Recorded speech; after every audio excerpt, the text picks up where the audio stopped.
हरे कृष्णा राधे राधे। हरे कृष्णा राधे राधे।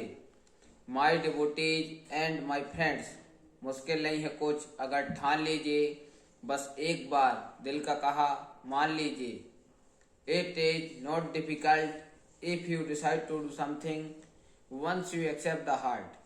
मैं आपका GPPM गोकर्ण परम पूज महाराज आज देव उठनी 11 की आप समस्त देशवासियों को बहुत बहुत शुभकामनाएं। आज देव दीपावली भी मानी जाती है। आज देव दीपावली है। आज के दिन भी हम 11 दीपक जलाते हैं और देवताओं की पूजा करते हैं। आज के दिन तुलसी और सालिग्राम का विवाह मनाया जाता है। आज हम जानेंगे तुलसी और सालिग्राम का विवाह क्यों किया जाता है।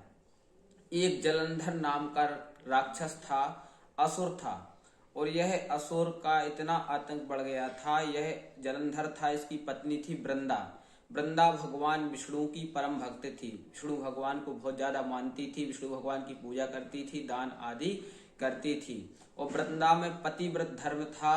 पतिव्रत धर्म के कारण जलंधर अजय हो गया, वृंदा की तपस्या से अजय हो गया। इससे कोई जीतता नहीं था। और एक बार इसने युद्ध में शंकर भगवान को भी हरा दिया। और जब शंकर भगवान को हराया तो चारों ओर हाहाकार मच गया। जब शंकर भगवान हार गए तो इसने सोचा कि अब मुझसे कोई जीतने वाला नहीं है। तो यह जलंधर देव कन्याओं को परेशान करने लगा। और जब देवताओं की कन्याओं को परेशान करने लगा तो एक दिन भगवान विष्णु ने छल से जलंधर का रूप बनाया और जलंधर का रूप बनाकर वृंदा का पतिव्रत धर्म नष्ट कर दिया।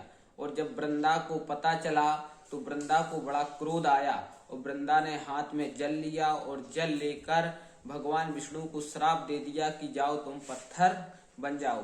तभी से भगवान विष्णु सालिग्राम के रूप में पत्थर बन गए। कुछ समय बाद देवता लोग आए, वृंदा से निवेदन किया कि भगवान विष्णु को पत्थर से मुक्त करो। तो वृंदा ने अपना श्राप वापस ले लिया और जब पत्थर से वह मुक्त हो गए, सालिग्राम से वह मुक्त हो गए, तो सालिग्राम भगवान विष्णु बहुत ज्यादा लज्जित हो गए। और जब लज्जित हो गए तो वृंदा ने कहा कि आप लज्जित मत होइए।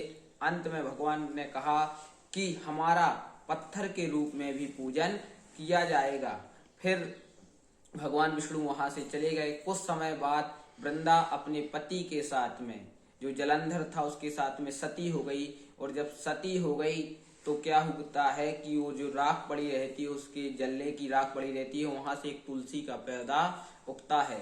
जब तुलसी का पौधा उगता है तो तुलसी और सालिग्राम, जो भगवान सालिग्राम बने थे, उसके साथ में वृंदा का विवाह करा दिया जाता है। उस तुलसी का विवाह करा दिया जाता है क्योंकि वृंदा की भगवान को पवित्रता रखनी थी और पवित्रता के साथ में जो उसका पतिव्रत धर्म था वह भी रखना था। इसलिए तुलसी और सालिग्राम का विवाह करा दिया गया। और प्रति वर्ष हम साल में एक बार देव उठनी 11 के दिन तुलसी और सालिग्राम का विवाह करते हैं और यहीं से विवाह आदि मंगलिक कार्य शुरू हो जाते हैं। जैसे गृह प्रवेश, मुंडन आदि का कार्य आज से ही प्रारंभ हो जाता है।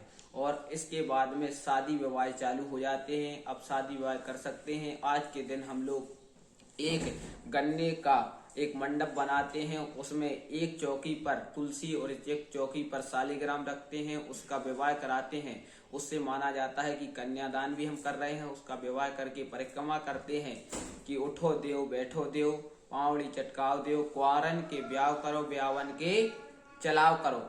इस प्रकार से आज से विवाह होते हैं और भगवान से प्रार्थना करते हैं कि कोई भी लड़का कुंवारा ना रहे, कोई भी लड़की ऐसी ना रहे जिसको सुंदर पति ना मिले, अच्छा पति ना मिले। आज से मांगलिक कार्य शुरू हो जाते हैं। और आज से माना जाता है भगवान विष्णु भी जो 4 महीने सोते हैं वह सोकर जग जाते हैं, देवता उठ जाते हैं। आज से मांगलिक कार्य प्रारंभ हो जाते हैं। पुनः आप सबको देव उठनी 11 की बहुत बहुत शुभकामनाएं। इसी शुभकामनाओं के साथ मैं गोकर्ण परम पूज महाराज GPPM आपसे विदा लेता हूँ। सप्ताह में 7 बार है, 8वां बार है आपका परिवार। 8वां बार आपका ठीक रहेगा तो 7वां बार आपके सुखद रहेंगे। जिसने कहा कल समय गया टल, जिसने कहा परसों बीत गए बरसों, जिसने कहा आज उसने किया राज। प्रेम से बोलो हरे कृष्णा राधे राधे।